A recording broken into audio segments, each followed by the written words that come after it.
HBO presents One Night Stand with comedian Bill Burr.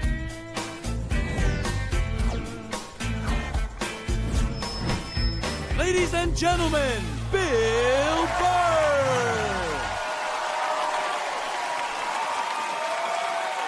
Thank you. Thank you. All right. Thanks a lot. Thank you so much. Thank you. For Christ's sake. Thank you. Thanks a lot. I'm running out of ways to say thank you. For Christ's sake. How's it going? Excellent. Was in a shitty mood today, man. I was watching TV. You ever been in like such a bad mood that even when you're watching bad shit happening to people, you're like, you know what? Good. You know, I'm glad your life sucks. Makes me feel better about my own. No, you know what I was doing? I was watching this, you know those Fabulous Lives? I was watching the Fabulous Life of the Olsen twins, you know? And they're like 18 years old. They're like zillionaires. They got a great apartment. It's making me feel like a loser. Then halfway through it, I find out one of them's anorexic. I was like, you know what? All right. That makes me feel better. You know, I'm glad she's not eating. Hope you pass out, whack your head off your golden sink. Just to add to my day. You know, I don't get how the other Olsen twin only weighs half a pound more, but she's fucking fine. No, they're so starving, they're weak. That's why whenever they take a picture of them, you ever notice they gotta like fucking lean them up against each other? So like they don't tip over, like they're like still trying to look sexy. They're not sexy, they look like aliens.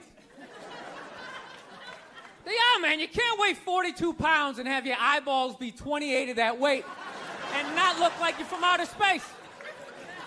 Like, when I look at them, I think if E.T. was going to have a threesome, those are the two bitches he'd hook up with. He would. He'd get that glowing finger going. Now, I'm feeling like a loser, man. I am, man. I'm fucking 36. I'm not married, you know? I'm at that age where everybody I know is getting married. You know, let me ask you a question. Why the hell do people keep getting married? You know, isn't anybody looking at the stats? I mean, what's it like? 1 out of 2 marriages goes right down the shitter? People, if you were going skydiving and they told you half the parachutes weren't going to open, you'd be like, yo, fuck that, I'm not going. Yeah. No, it's like, I don't like those odds. I get a 50% chance of splatting on the ground. I'm not doing it, right? But there's something about getting married. People just have to do it. They're just like, is this the line to lose half my shit? Awesome. This is going to be great. I can't wait to lose my car, my money. Oh, look, the line's moving. One step closer to my own personal hell.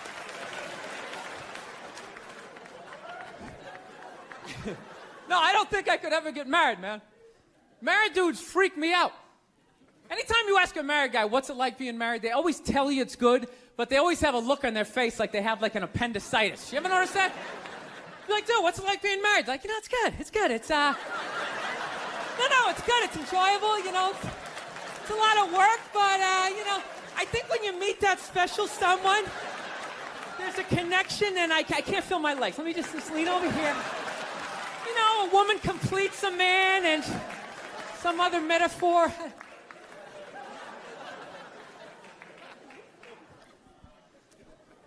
No, you know what freaks me out too, really? When you go to a man's house, there's nothing in there, a married guy's house. When you walk in there, there's nothing in there that even suggests a man even lives there.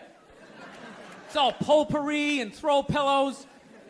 That stupid canopy, we live in a dollhouse bullshit over the bed. Where does all the guy's stuff go? They just throw it out, they just walk into your apartment. Oh my God, look at all your stuff. All your stuff is stupid. Look at all this stupid stuff. Wow, guys buy really stupid stuff. Hey, you want to go to the candle store? Let's go to the candle store. Wouldn't that be awesome? I've been dragged into that nightmare for like an hour and a half. 90 minutes just sitting there. This smells like a pumpkin. Doesn't that smell like a pumpkin?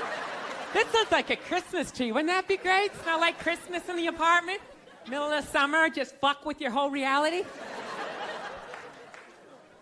No, you know what it is? I didn't have like a really good model necessarily, like growing up. Like watching my parents, they always used to argue and shit, you know? Like I was afraid of my dad when I was growing up, you know? Anybody have a dad like that? You're just afraid of him? You know, not like those sitcom dads. They come home, the kids are like hugging their legs. My dad pulls in the driveway. Me and my brother's freaked like, fucking dad's home. Shut off the TV.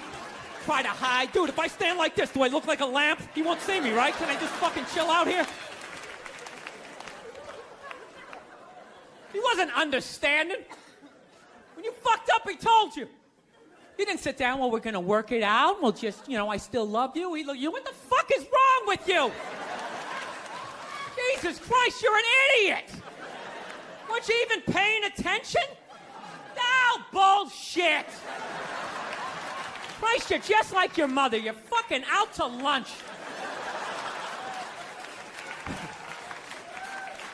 That was my dad. No matter what he was bitching about, somehow he would make it about my mother. Would have nothing to do with it. Nothing to do with her. He could somehow find a connection and spin it back. He'd have said, oh, was it raining out? Oh, for Christ's sake, I don't need this shit. Christ, it's the same goddamn thing with your mother. That woman is a fucking cloud hanging over my life. Anytime you got an idea, Christ, she shits all over it. No, he was hilarious. He used to work all the time, so he didn't really have like any friends or anything. So he used to talk to me when I was 8 years old like I was a fucking bartender. Just dumping all his shit on me. Like playing in the sandbox, he'd be coming up. I'll tell you now, I don't know what the fuck I ever got married for. I'll tell you, man, I'm gonna get the fuck out. I swear to God, one of these days, when I get in the car, I'm gonna fucking drive out of here. Your mother's a bitch, Billy. Do you realize that? The woman is a fucking bitch. Is that too real for you guys? You fucking know what I'm talking about.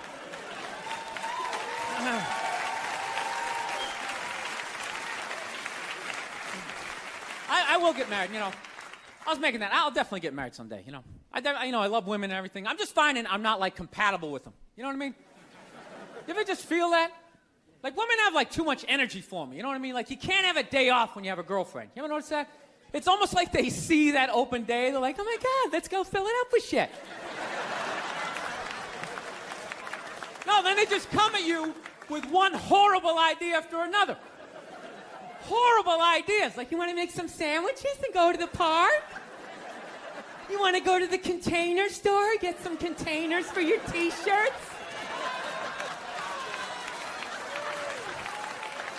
This is the worst one.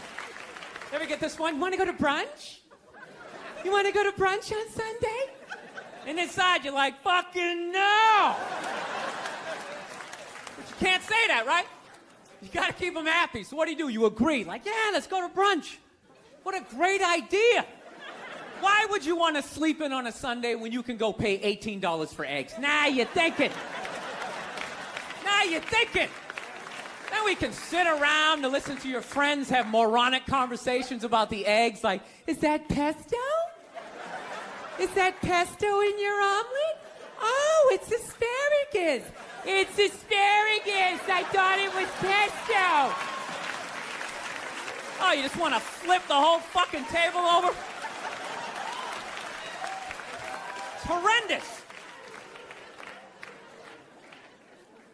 I'm trying to learn to pick my battles when I date girls. I usually argue with women all the time, man. I'm stupid like that, you know? Like, I dated this girl one time. She was, like, really into, like, women's issues. So we used to always have these dumbass arguments. Like, one time she came up to me and she goes, okay, explain this to me, Bill. Why does a guy make more an hour to do the exact same job, huh?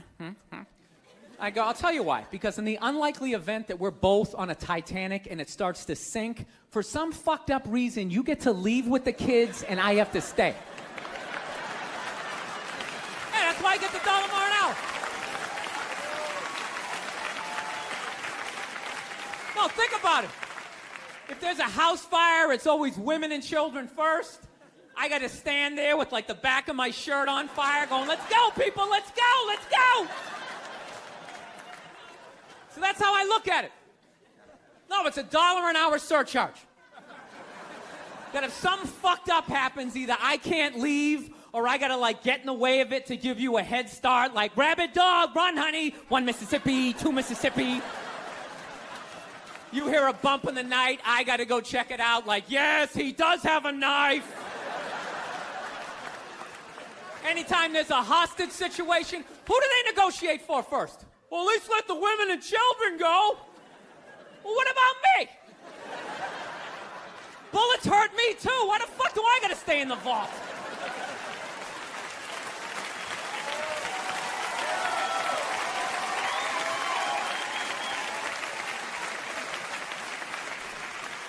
No, that's my point, man. Where are all the feminists in those situations? You know what I mean? You can't find them. There are no feminists in a house fire. That's a guarantee. You could take the most hardcore feminist, some chick right in your face, like, he's chauvinistic son of a bitch. Little short, little haircut, the whole 9 yards, right? Second those flames break out, she's gonna twist those little hairs into pigtails. No, I'm just a girl. I wanna go play jump rope. And leave you standing in a burning house like you're not flammable. You know, but I'm not a dick, though. I'm not saying I think a woman should make $1 less an hour to do the same job. All I'm saying is if you're gonna make what I make when the boat sinks, you better be standing right there next to me, listen to that guy play the cello. Then you get the corner office. You get all the benefits or whatever. So anyways, I was watching George Bush today, man. That guy scares the shit out of me. No, not because, like, all, you know, all that political stuff. He's just, like, too into Jesus for me. I get uncomfortable with that. When people get, like, overly religious, it kind of freaks me out, you know? You know what I mean? Like, I don't mind. I don't mind when, like, black people get really into Jesus, though, you know? Because, like, somehow, like, the shit stays spiritual. You know, you get a couple of good songs out of it. You know what I mean? People look like they're having a good time. Somehow when, like, white dudes get too into Jesus, all of a sudden, like, shit catches on fire. People start dying, somebody says they're Jesus, and they try to fuck every chick in the compound. Then the FBI's got the place surrounded, that tank comes in shooting the flames out the front. And I'm not saying white dudes are any more crazier than black dudes, it's just that nobody's watching us. That's the problem. That's too much freedom. It's kind of like living alone, you know, that same kind of fucked up freedom. You ever feel when you live alone, you like slowly go crazy? You know, because you got too much freedom, because everybody does crazy shit. But when you live alone and start doing something crazy, there's nobody there to be like, dude, what the fuck are you doing? What is wrong with you? What is that? Put it down.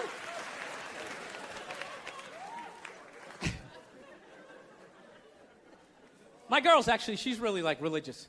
She goes to church every week, and I never go, and it freaks her out. She's like, why don't you go to church? You don't believe in God and heaven and hell and all that stuff? Why don't you go? And it's not because I don't believe in a higher power. I definitely do. My thing is when I go to church, I can't get past the fact that I'm just listening to some fucking guy. You ever think of that shit when you go in there? That's just some dude. And people are like, no, that's a special guy. No, it isn't. It isn't. Nah, he didn't like levitate down from the ceiling like, oh, this white light around him. Why would you listen to another human being tell you where you're gonna go when you die? It's just like, dude, have you ever been dead? No. Great. So wouldn't it be safe to assume that you wouldn't have the slightest fucking idea what you're talking about? Yeah, you're making it up. You're making the shit up. You're not fooling me with the robes and the candles. Speaking in old English, he said it under you is. Shut the fuck up. You don't talk like that. You're just some guy. Your name's Jerry. You played soccer. You got your ass kicked in gym class, and now you're doing this.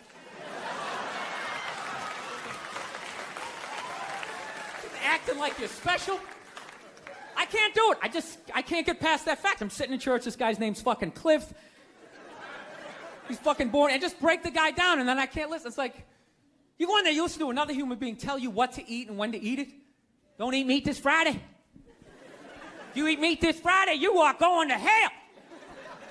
It's like, dude, I'm going to a cookout on Friday. If you eat that fucking cheeseburger, buddy, that is it for you.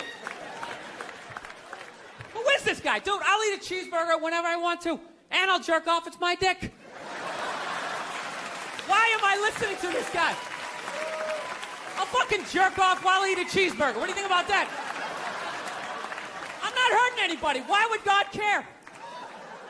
I'm not hurting anybody. Think about it. You eat a cheeseburger, that's protein. That's good for your muscles, right? And I don't know about you guys, but after I rub one out, I'm more relaxed. I'm less likely to lash out at my fellow man. I'm in a great space mentally. I don't have any road rage. I talk to telemarketers. I'm buying the shit.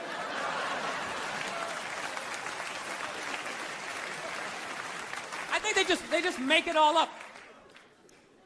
But it's weird, though, because I'm kind of feeling this thing, because I haven't been to church in a while. I'm kind of feeling like, I want to go back, but I need a new religion, man. That's why I'm kind of between religions right now. Like, I used to be Catholic, but, I can't be Catholic anymore, I mean, once they started fucking the kids, I was just like, all right, dude, you know what? I'm out, okay?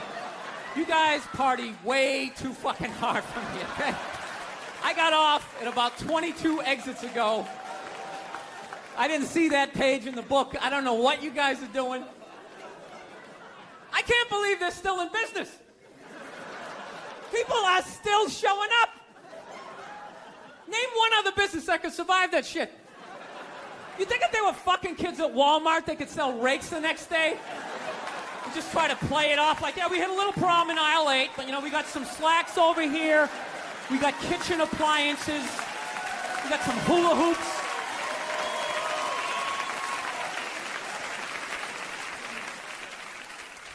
You guys saw the Pope died? You saw that, right?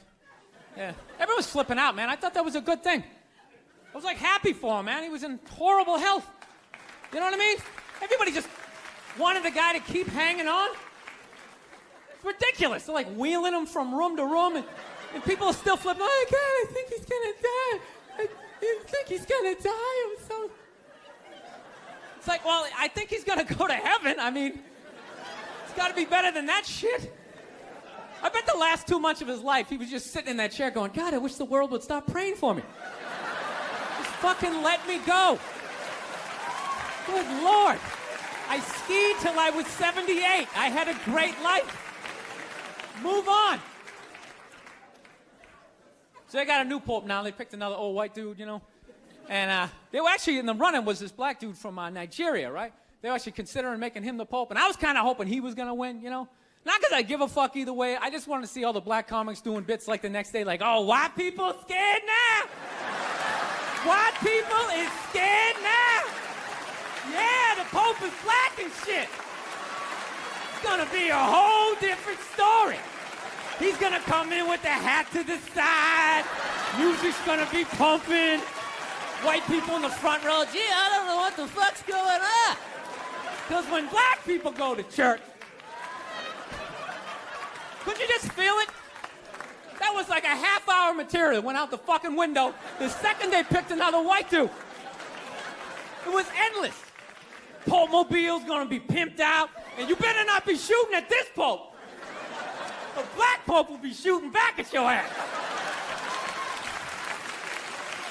Because when white people get shot, etc., etc.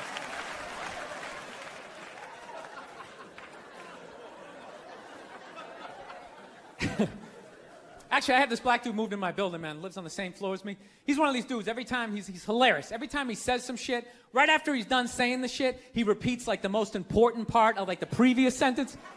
It's hilarious. Everything he said will be like, yo, my man came in, he put that shit on the table. Put it on the table! It's hilarious. Everything he says. Yo, this country's at war, son. War!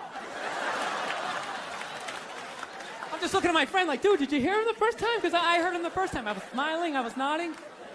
Am I fucking supposed to do that? I mean, what am I supposed to do?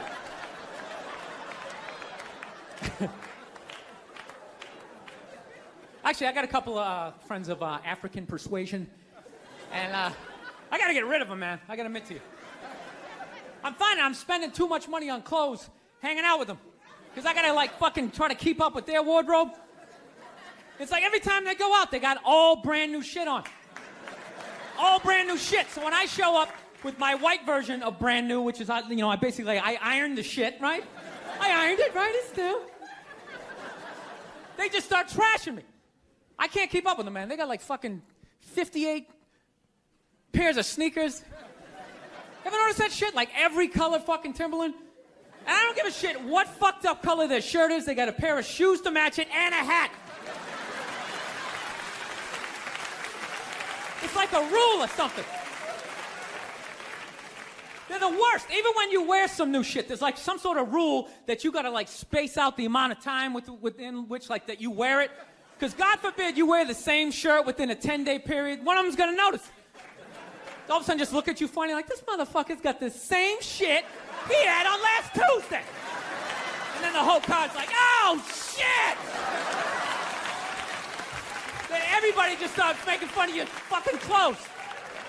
First they do the math, like, what was that, 5 days ago? 5 days? This motherfucker got 5 shirts! He got 5 shirts! And they start breaking it down. Yo, his first shirt be saying Monday, next shirt be saying Tuesday. Yo, on the weekend, he ain't be wearing no shirt.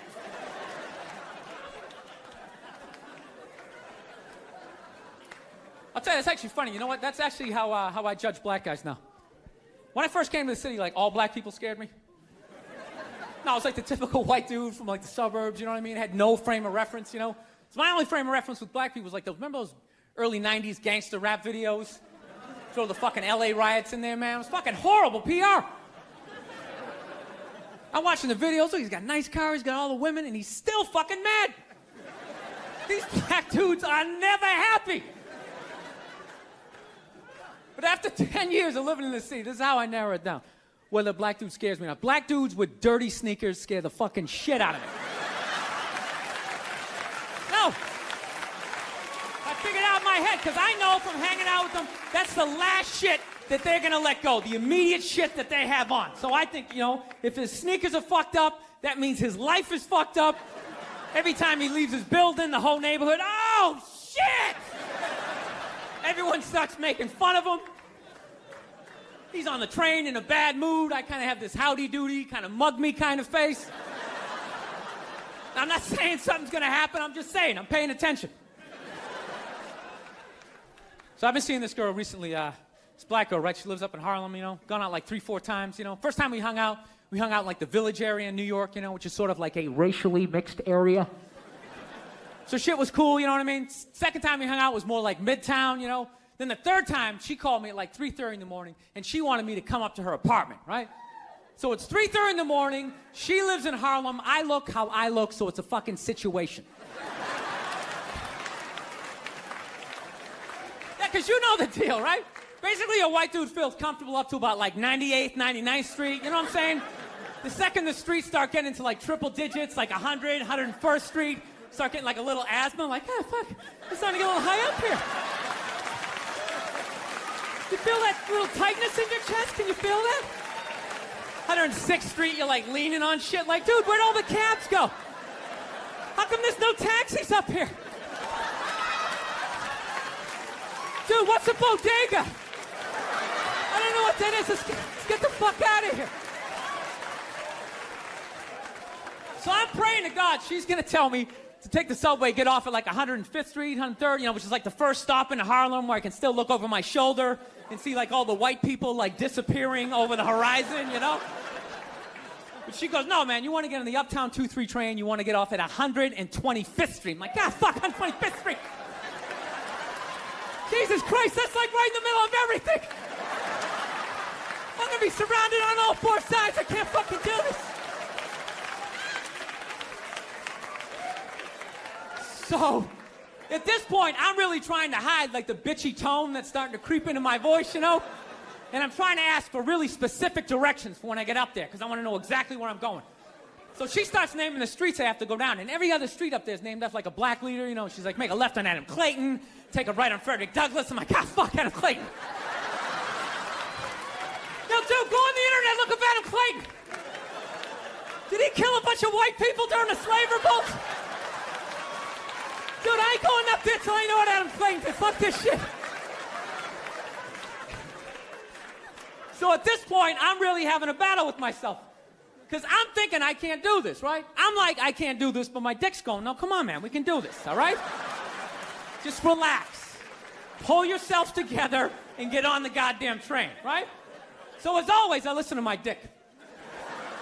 Oh yeah, I get on the train. By the time I get up there, it's like 5 or 4 in the morning, right? I'm staying on like Malcolm X and like Danny Glover or some shit, right? I don't even know where the hell I'm at.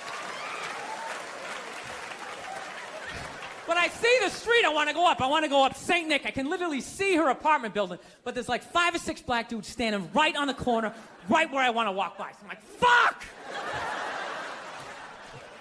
Felt like I was on like some reality show at that point, like some sort of like white guy survivor. It was ridiculous.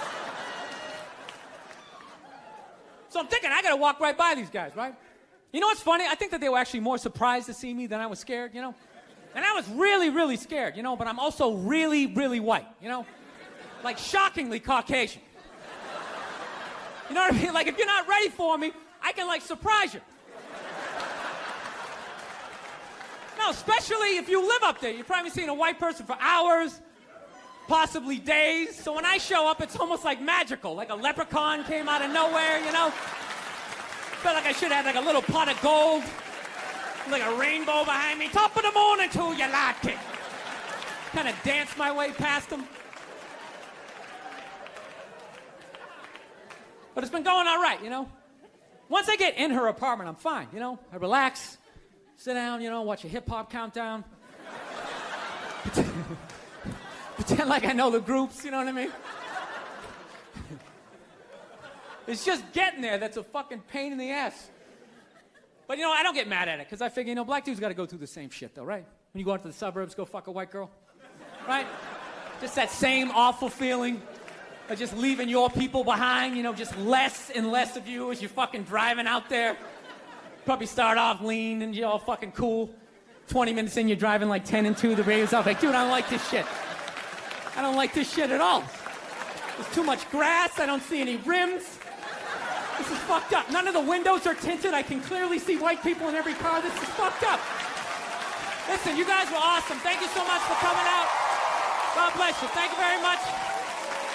All right, man. Take care. Thank you.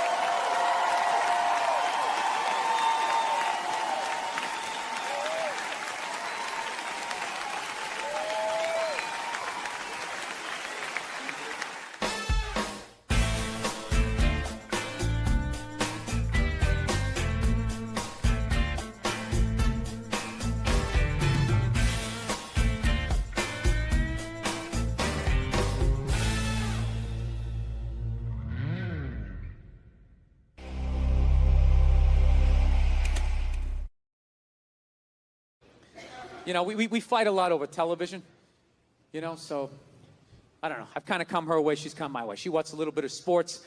You know, I occasionally will watch like a romantic comedy, which, you know, I don't care. You know, the nerd's gonna fuck the cheerleader. I'll watch it, right?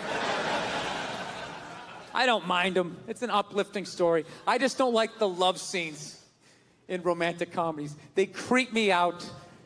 They're just so fucking nice. It's like missionary style. There's candles. That stupid saxophone music. It always goes down. Like the saxophone implies the penetration, right? Because they can't show it. They gotta make her this one-dimensional, this little angel. They ignore the other 90% of her sexuality. No hair pulling, no ass slapping, none of that shit. None of that taboo stuff of a woman's sexuality that's never brought up. You know, that whole hold me down, but let me up, but hold me down. Choke me, but let me breathe, but kind of scare the shit out of me a little bit. I want to feel your power, but I want to be safe, but let me know if you really want it to. You know, that whole 50 Shades of Rape, whatever the hell that is. Yeah. I don't even pretend to understand it. I remember the first time a woman wanted to get me to like choke her a little bit. I didn't even know what she was doing. I was just so psyched to be getting laid. I was just, trying. And she just kept taking my hand and she kept putting it like right here. And then I didn't know what she was doing. I thought she was like testing my core strength or some shit. I was just like... And finally, I was just like, what are you doing? She's just like, I don't know, I just kind of like, you know, like squeeze a little bit, and it's kind of like, squeeze it. Why don't you want to do it? It'll be fun. Why don't I want to do it? I don't think I want a passed out naked woman with my fingerprints all around her neck. Having the cops show up. Yeah, she's in here, officer. Damn this thing. It was her idea. I swear to God, it was her idea. When did you start shaving your head? It looks good. When did I start shaving? I shaved it. I had it on my first special. I had it shaved. Really? I didn't. Yeah. When I saw you in New York I'm for the glad Patrice you thing. liked it. I I do. see you I like losing the it. roof there in the back. Yeah, You'll be a little right there bit, with little me. bit. I'll be We'll there soon. do a buddy cop show. Exactly. Right? Two balding old guys Exactly. going after some hairy criminal. I'm not a big fan of Steve Jobs, personally. What are you talking about? I don't know. I just don't understand what the big deal was with that guy. I don't get it. He's like Edison. I don't know. He invented No. all this stuff to everybody. What are you talking about? Did he? Did he sit down and like, I'm going to invent the iPhone and just sat there soldering, possibly welding, right? Didn't he have like a crew of guys helping him out? Sure, maybe he did. So why, when he went to those nerd fests, didn't he have like a chorus of scientists behind him who helped him out too? He walked out like he was Tesla. Like tapping into electricity. I'm not with you. I think he just kind of like told people what to invent. Like he just kind of came in like, I want my whole music collection in that phone. Get on it! And then all these nameless, faceless guys made it happen. Yeah. And then they have the big nerd concert and he goes out there by himself. No belt, you know, sneakers on. I just didn't buy it. When you took it out on Philly, because they were a bad crowd. Oh, yeah. Your famous rant, Yep. which you've since said you like Philadelphia, and that wasn't the issue. You were just giving... People in Philly don't even remember. Basically, if you haven't seen it, I was doing a show for the Opie and Anthony radio program, and they had this show called The Traveling Virus, and we were doing these like 10,000 seaters, and we went to Philly, and they're notorious for booing people, and they booed the first guy off stage, and I went on like 3 hours after that. So by the time I got up there, it was a complete shit show. And I don't know, they started booing and I snapped and decided I wasn't going to leave, and I just attacked everything that they loved. Can women be funny? Yeah, of course. Will you guys just fucking grow up and just sit down and write your own horse shit and come up with it? Start your own fucking show. Have your own award show. Quit waiting around for other people to do shit for you. That's the fucking problem. If you guys had your own big club and I was standing outside of it, you'd never fucking let me in. I'd start my own shit. You guys got to start your own shit. You got brains in there, right? Yes, absolutely. So write your own shit and quit your fucking whining. We're all eating a giant shit sandwich out here. Nobody cares. I don't care. Well, when was the last time you went on stage and you killed so hard the person after you bombed? If you're fucking doing that on a regular basis, people are going to notice regardless of what you have between your legs.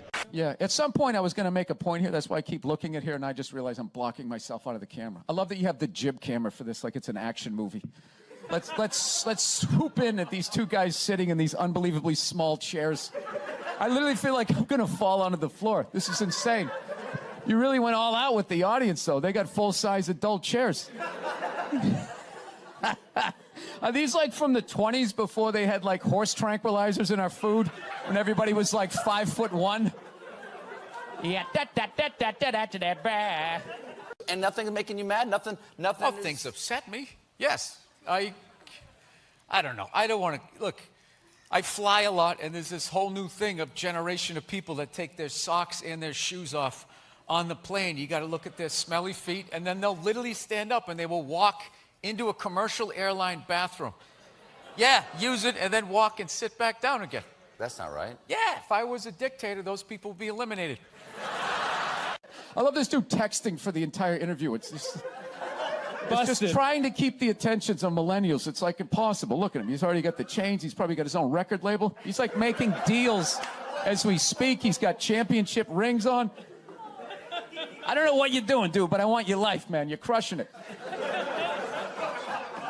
So are you in the process? I cannot get comfortable in this fucking chair. This is just like one of the worst things. This should be like in a museum, is like the prototype. This is what... This was the awful level of comfort. We went from a log to this, and then eventually they got cushions. It's another guy looking at his phone. I swear to God. Dude, the day Jesus comes back, if he ever does, if he's even a real person, like 90% of people are going to miss it. They're going to walk right. He's going to be walking on water, and they're immediately walking by him. They're not even going to see it. Oh, yeah, and there's a drop-off in fame for Jesus at that point. Everyone was paying attention. Now no one gives a shit. Oh, there we go. No, but now this is like the ego one. Now I'm going to be sitting above you. Yeah, you got to no, come man. with two. It's fine. It's fine. Sir, the one comedy through line that's working here is me shitting on this chair. Why would you take that from me? You're just totally going against the grain.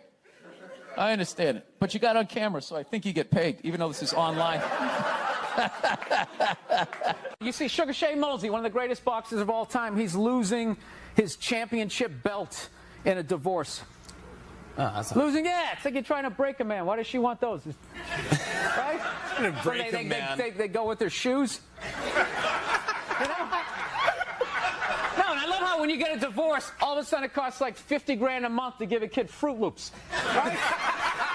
These guys, I'm telling you, there is an epidemic of gold-digging whores in this country, and it is just not being addressed. Oh my God. We recently got a pit bull, which I know a lot of people don't like because they ate a couple of kids. I understand. They're great dogs, unless you're a bad owner. If you're a psycho, which I am, you can mess them up. I didn't realize that dogs feed off your vibes. No. Like if you're cool, if you're chill, they're chilling. If you're sleeping, they're sleeping. But if you're a psycho like me, and you're watching the game on TV and you're screaming at the ref like, you gotta be shitting me! I didn't realize the dog was in the corner being like, yeah, you gotta be shitting me. Being a mother is the hardest job out there. Most difficult job, and Oprah said that. Oprah said that, yeah. Has your opinion on that phrase changed at all since No. you've had a kid? No. It's not the most difficult job on the planet. It just isn't.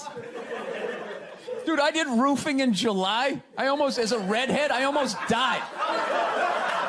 There's people that work on like oil. What was that movie that guy made? The oil, the fucking, they There Will drill Be Blood? oil. What is it? There Will Be Blood? There Will Be Blood. The out in the ocean, they would drill. I can never remember the names. Deepwater. Mark Wahlberg was in it. Deepwater Horizon, yeah. Those guys were working on an oil rig. The fucking thing blows up. They're on fire. They got to jump into water that's on fire.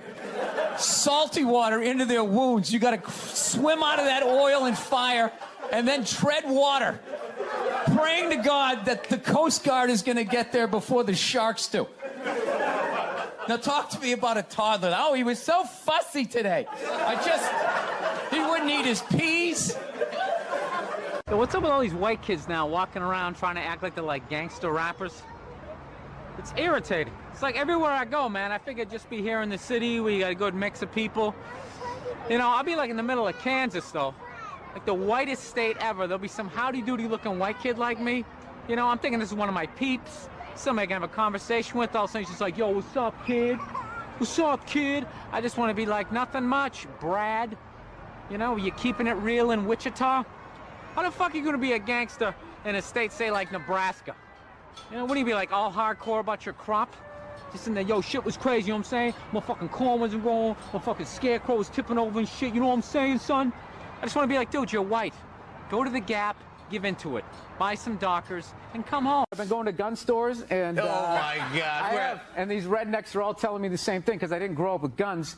So they're just going, all right, you never had a gun, you want to get yourself a shotgun. It's got a great spread. That's what they keep saying. It's got a great spread. You don't even got to aim it. You got a problem, you just sort of whip around. You get the guy, right? I'm sitting there, I'm like, dude, I just want to shoot the guy. I don't have to do like a bunch of drywall work and like reframe my diploma. Go-to dance move when challenged. Waiting for the director to say cut. That was my go-to dance. Well, I'll tell you, when I saw my kid, it wasn't, I didn't have like, everyone was like, you're going to burst down crying, you're going to blah, blah, blah. I was like scared of it. Like I was just sitting there like, hey, yeah, buddy, like I didn't want to touch it. And then like afterwards, they give it to me and I'm hanging with her for the first time and I'm feeling nothing. And I literally put my head down on the bassinet. I'm going, oh my God, I'm a serial killer. Like, I don't feel things. Kill yourself because I was like Googling the show. No, God knows. I was Googling the show. I get trashed enough on Twitter. Do you know when I did the show last night? This is how like the millennials are, right? Somebody, I was wearing this exact same thing. You know, I'm on the road, so I got a nice stain on my shirt. So I was wearing this exact same thing. I go on Twitter, and somebody wrote, you know, Bill Burr last night dressed like an out-of-shape Jerry Seinfeld. What? So, like, yeah, I wrote back. I can't say what I wrote back. I wrote back. You did? You so-and-so. Yeah, it's like, why don't you heckle me when you... This is kind of making the rounds. Bill Burr is out here. Love it. It's really great. Love it. And this is the effect of like saying something that everybody feels. Yes. Right? He says literally for a minute on his podcast just about how shitty CNN is of a channel, right? And this 1 minute kind of explodes.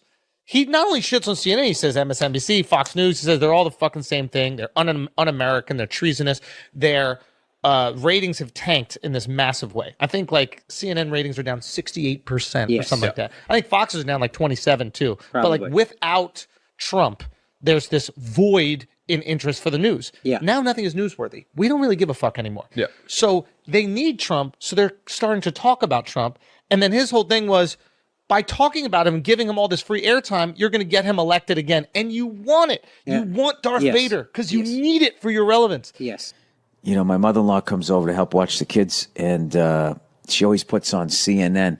And do you know what those fucking morons are doing? Do you know what those fucking morons are doing? They're fucking talking about Trump. I swear to God, I cannot believe people watch that channel. They're so dumb.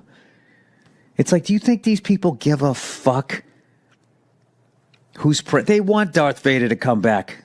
They want him to come back because they got nothing to talk about because it's show business. And Joe Biden is a fucking bore. They can't bitch about him because he's wearing a blue tie. So now what do?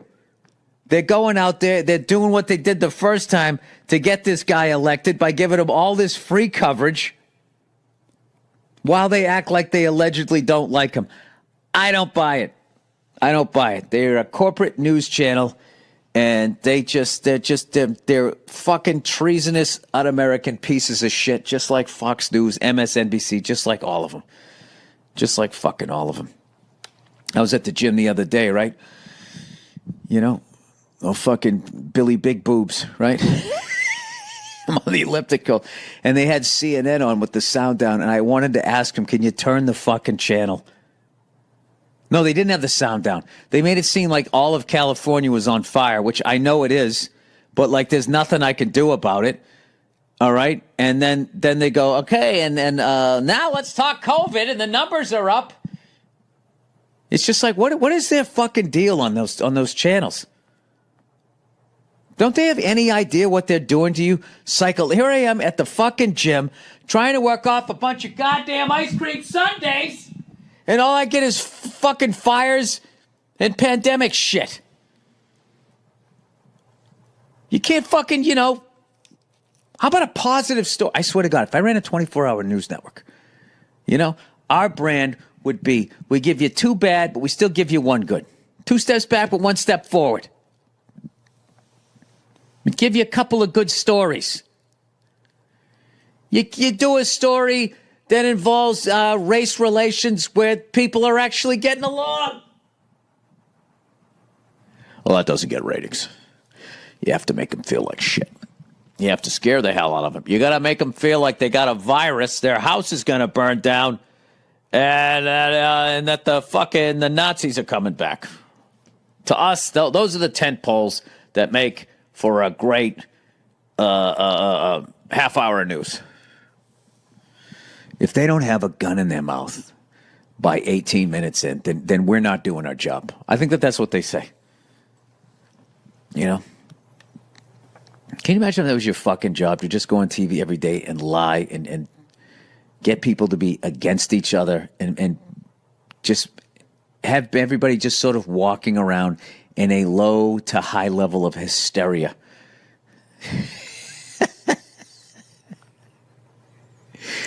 It's like fucking, like the guys in the NHL whose job it is to go out there and stir it up, slashing and fucking Spearing people, the ref's not looking, just pissing people off. That's getting a little chippy out there. That's how the news channels like it. They want it to be a little chippy. You know, it'd be a great fucking prank is to somehow like hack into them, their whatever their news feed is, and it's just nothing but good news, and just watch to see if they could do it. I mean, because everything they're saying anyways is biased, right? So who gives a fuck if you lie about it, right? That's what everybody's doing on the internet, aren't they? Their goddamn fucking Instagram pages, holding your phone up. So you up your number. You're a 4, but you want to look like a 6. So you stretch your little fucking T-Rex arms up over your fucking slightly above average size head. So it doesn't look as big. Like, look at her way down there. She's cute as a button. Ground's coming up. Ground's coming up. Shit, she's a 4.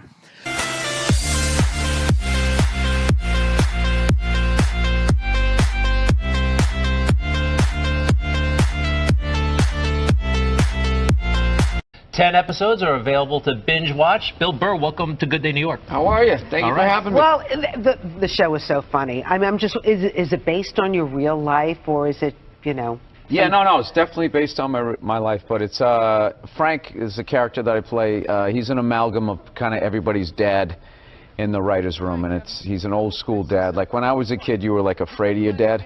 Like he pulled in the driveway, he'd come in the front door, we'd all run out the back door. Right, wait till your father comes home, yes, right? Yes, absolutely. So it's more of that era.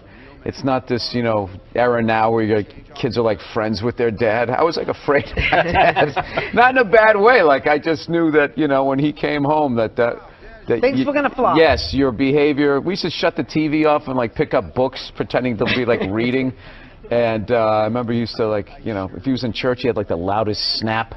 And if you guys were talking too loud, he just bam like that, and everybody just shut up, and then you knew you were going to get it later. You mean get it? You know, it's fun. You get on stage, you talk about topics that are kind of taboo, but you make them really, really funny. So your Christian background is part of the show. Or at yes, least and I wanted to talk to you about Jesus after this. Well, the only reason why I bring it up is some people thought maybe you went a little too far. You know. As far as what? Well, they thought that maybe you were being disrespectful to the Christian religion. Who did? I'm telling you, you need to Google. Oh, good Lord. So did you feel you were being disrespectful, or just you were just having fun with some of the crucifixes and stuff like that? I don't even know what I mean, we did maybe 2 jokes about that. Yeah, exactly. Don't you think the Catholic Church went a little too far? More so than my cartoon. All right, listen. A couple of jokes. I know this is a morning show. You can't bring up all those crimes. You know what? Technically, they just sort of kept moving them around. You know, like those killer whales at SeaWorld. After it kills a trainer, they'll then move it up to Seattle. They don't give them their background. All right, I'm not totally following, but I don't think I want to. You know what I'm talking about? It's a morning show. I understand. I came on. That kid missed the graduation, and then it was a feel-good story. It was a feel-good, and we want to leave. If you want to feel good about America, you watch the morning shows. You don't watch this, you know. And we were joking earlier. If that kid's story about the graduation was late night, that would have been a whole different story. What do you think? He's still missing. We can't find him. All we found was his hat. But you watch in the morning. It's great. It all worked out. He got his own personal graduation. Like, I was in such a great mood. Look how yellow this couch is. It's like the sun. So F is for family. I mean, it's really politically incorrect before politically incorrect was even a term.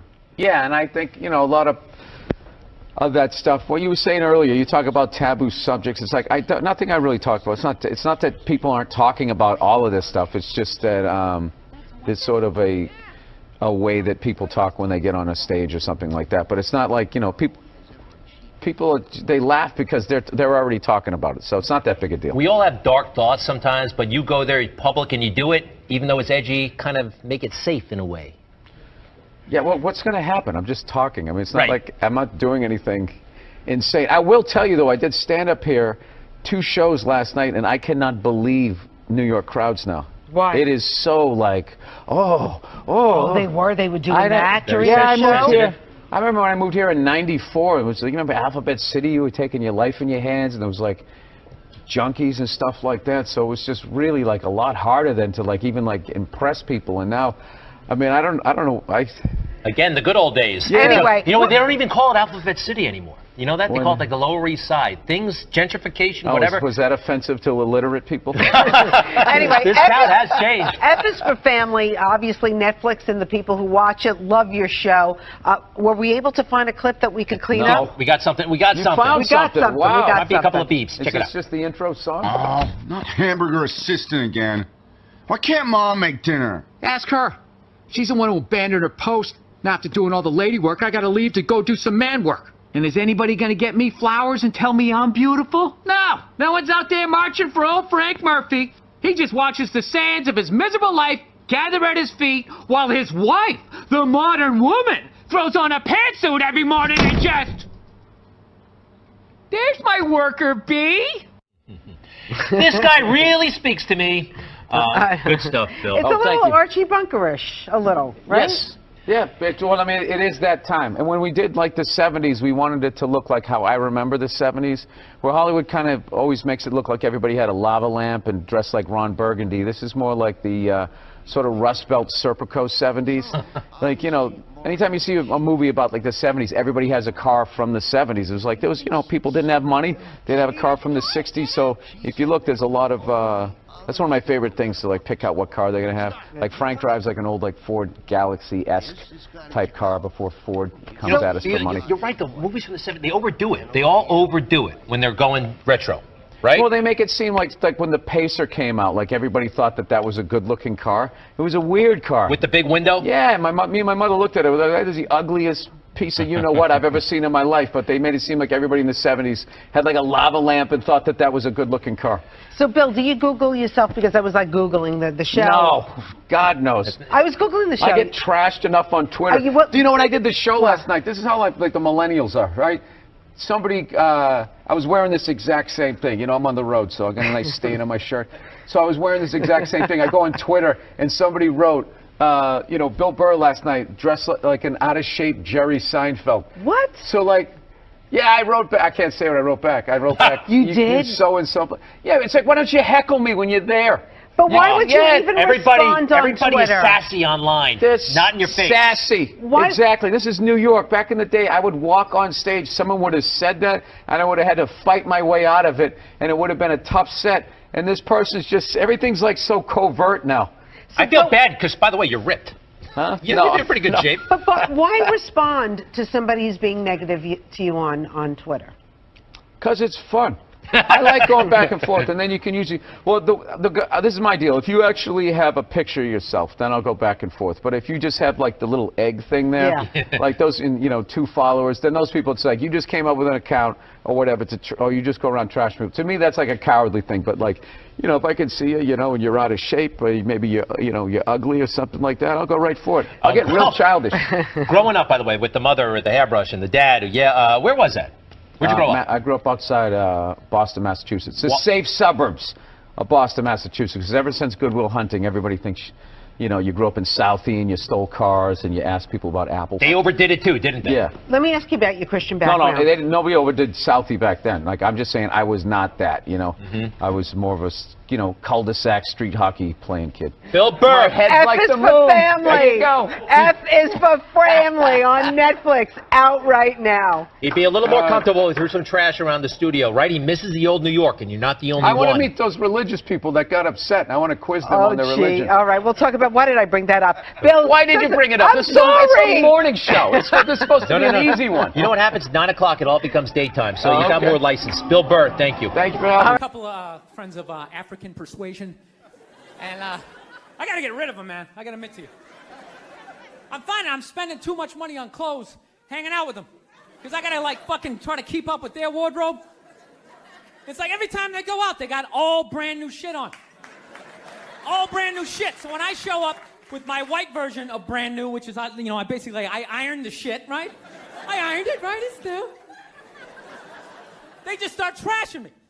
I can't keep up with them, man. They got like fucking 58 pairs of sneakers. Ever notice that shit? Like every color fucking Timberland. And I don't give a shit what fucked up color their shirt is. They got a pair of shoes to match it and a hat. I'll tell you, it's actually funny. You know what? That's actually how I judge black guys now. When I first came to the city, like, all black people scared me. No, I was like the typical white dude from like the suburbs, you know what I mean? Had no frame of reference, you know? So my only frame of reference with black people was like those, remember those early 90s gangster rap videos? Throw the fucking LA riots in there, man. It was fucking horrible PR. I'm watching the videos, look, he's got a nice car, he's got all the women, and he's still fucking mad. These black dudes are never happy. But after 10 years of living in the city, this is how I narrow it down. Whether a black dude scares me or not. Black dudes with dirty sneakers scare the fucking shit out of me. No. I figured out in my head, because I know from hanging out with them, that's the last shit that they're gonna let go. The immediate shit that they have on. So I think, you know, if his sneakers are fucked up, that means his life is fucked up. Every time he leaves his building, the whole neighborhood, oh, shit! Everyone starts making fun of him. He's on the train in a bad mood. I kind of have this howdy-doody, kind of mug-me kind of face. I'm not saying something's gonna happen, I'm just saying, I'm paying attention. I'm not judging you. Not judging anybody. I didn't know anything about lotion, never used it the first 33 years of my life. Never used it. Till one night I was going out with this black girl, right? She was getting ready and she was just putting that shit on everywhere. Just slathering it on. I thought she had like a rash or something. I'm like, what do we got, like poison ivy? What's going on with you? She goes, no, I'm just making sure I'm not ashy. I said, ashy? She goes, dry skin. I went, wow. I guess I freaked her out a little bit because I was like, wow. She's like, well, white people get ashy too. I was like, yeah, you know, I don't think we do. Yeah, I've been alive for 33 years. No one has ever said, hey, Bill, you're looking a little ashy. I never even heard that word until you said it. She's like, you're an idiot. Stick out your arm. So I stick out my arm, and ever so gently, she just drags her nails down. This smoke starts coming up. There's like pastry flakes flying off, track marks. She's signing her name. She's like, you see that? She goes, that's ashy. You're ashy? Freak me out. I'm like, holy shit, I'm ashy. I didn't know anything about it. All I knew was that I always got itchy in the winter. Couldn't figure it out. Always got itchy in the winter. What the fuck do I get itchy? I thought it meant the bath towel was dirty. That's what I thought. And I would change it out and put a fresh one. Now I'm gonna be okay. Take a shower, dry off, fucking itching again. God damn it, I hate the winter. See that? That's why you gotta hang out with everybody. Yeah. There's too much information in the world, and every group of people misses a little bit. White people totally missed the lotion seminar at some point in history. I don't know if it's because we can't see it. You know, black people get ashy. It looks like they like leaned up against a chalkboard or something. You know, they can see it. They miss it. Their friends help them out. Like, look at your ashy motherfucking elbow. What is wrong with you? Right? We miss that shit the way black people miss the whole register your weapons summit. Right? Just never got the information. The amount of rappers who've been busted for the unregistered Glock in the car just blows my mind. It's like, why would you do that to yourself? Do you just want to make an album over the phone? Is that what it is? Is that like the new auto-tune or some shit? I don't know. No, it breaks my heart every time I see it. I just think, God, if he just had one white friend. If he just had one white friend in his entourage, dude would have been sitting there going like, is that thing registered? You out of your mind? Dude, get it out of there. Get it out of there. Yeah, it's illegal. That's like fucking 3 to 5 mandatory. Dude, how do you not know that? That's the question. How do you not fucking know that? This guy's got unregistered. Okay, don't believe in these myths. Black don't crack. It's bullshit. They all put lotion on like every 20 minutes during the day. It's ridiculous. They all got a giant oil drum of the shit at home. Every morning they wake up, they dump themselves in it, shake themselves off, and walk out the door absolutely glistening. Glistening! All right? So I sit down, and I'm watching this documentary as a white dude, which is what I am. I'm looking out my white head, watching this white shit. It's coming back into my white eyes, getting whiter by the fucking second. All right? Now, my wife, on the other hand, she's black, right? Now, I hate saying that because it makes it seem like I'm going to start doing some stupid comparison jokes. You know, those dumb white guy, black guy jokes? And it's always like the white guy's like, oh, Jesus, I gotta do my taxes. Can this chair hold me? The black guy's always like, you need to loosen up. You gotta relax, man. You just gotta let it happen. All right?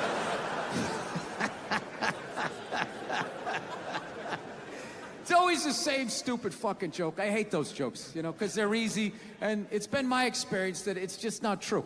You know, 15 years of being with her, there's really no difference, you know, because at the end of the day, it's a woman. All right? It's gonna be the same fights. I don't give a fuck who you're with. I'm not gonna lie to you. There might be more head movement and hand gestures with different races of women. Possibly an index finger jabbing at your forehead, whatever the fuck that is. But at the end of the day, it's the same fights. What's going on with us? Do you need to work on this? Why don't we communicate better, right? So she starts watching this shit as a black person, right? And she's seeing all the racism, obviously, that I'm seeing. But she was catching all this subtle shit that I was too white to see, but I knew I was missing it, because I just kept hearing her huffing and puffing, just sitting next to me being like,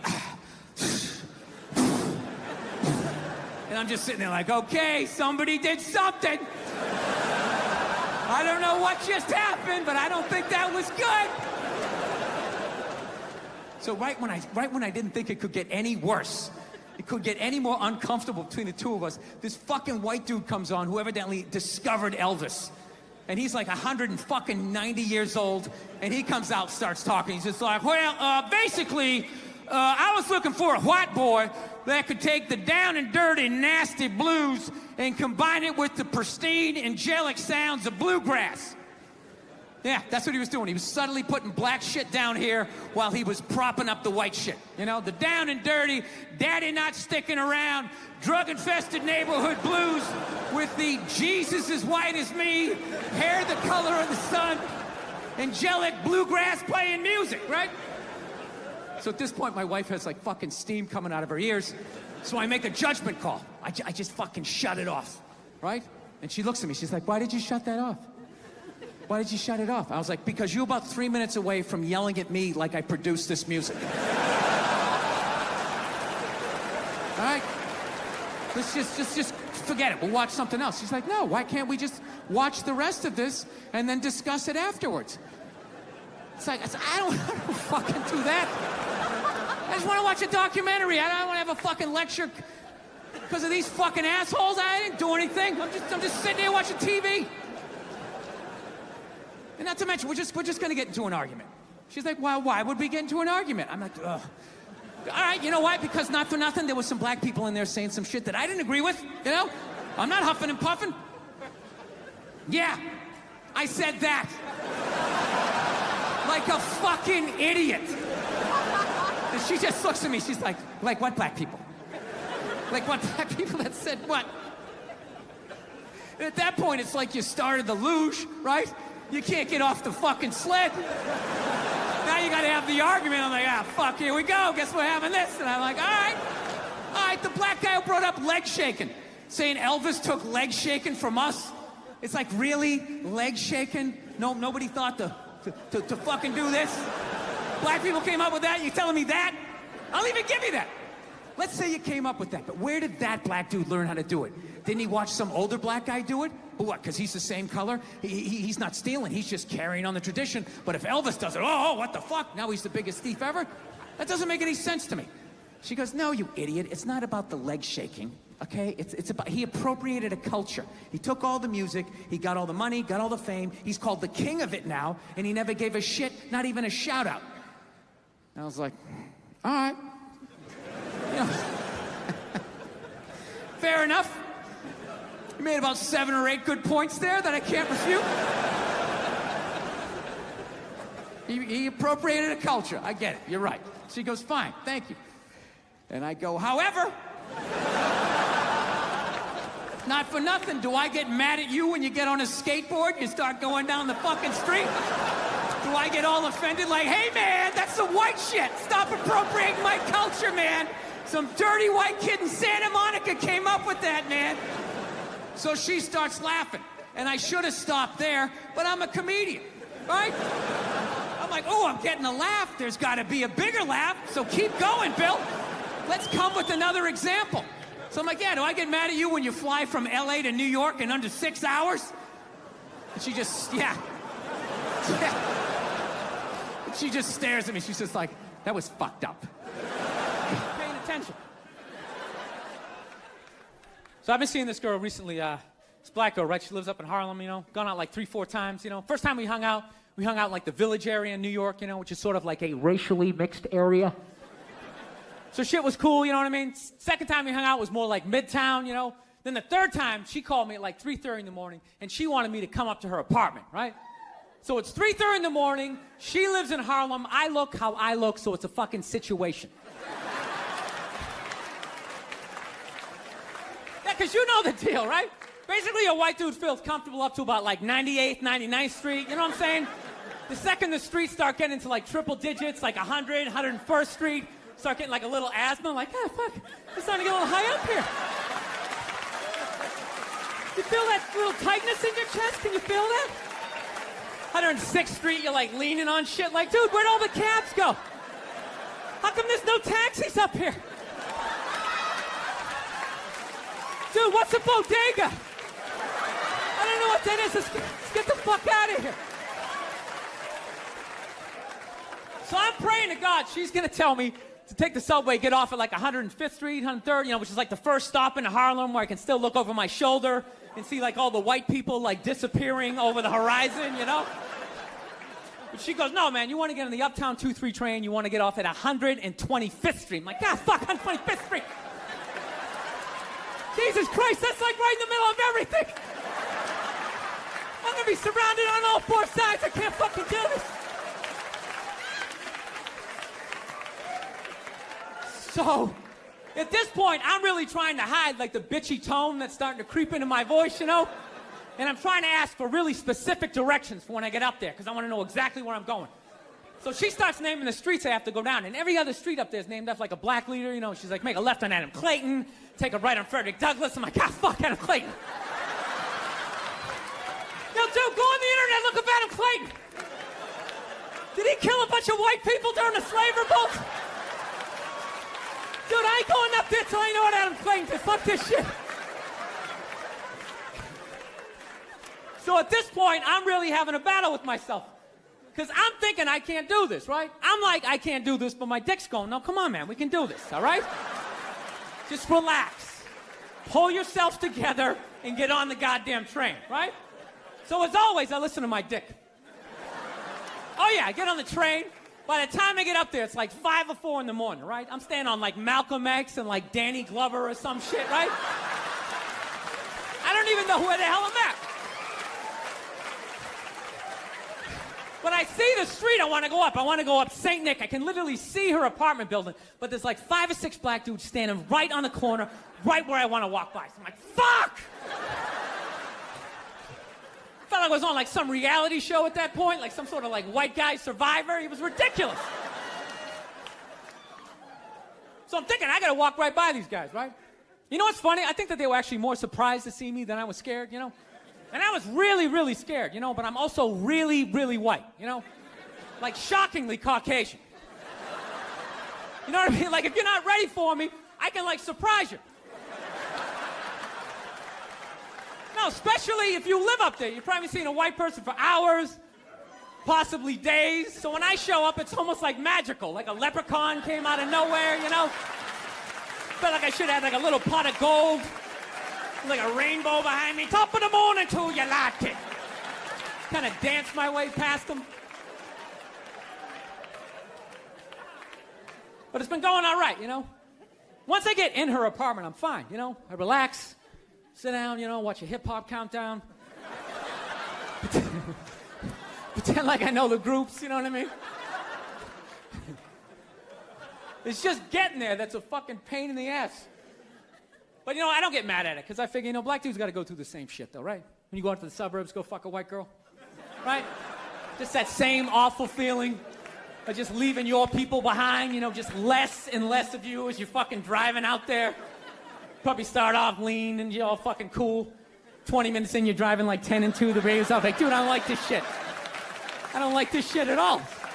There's too much grass. I don't see any rims. This is fucked up. None of the windows are tinted. I can clearly see white people in every car. This is fucked up. Listen, you guys were awesome. Thank you so much for coming out.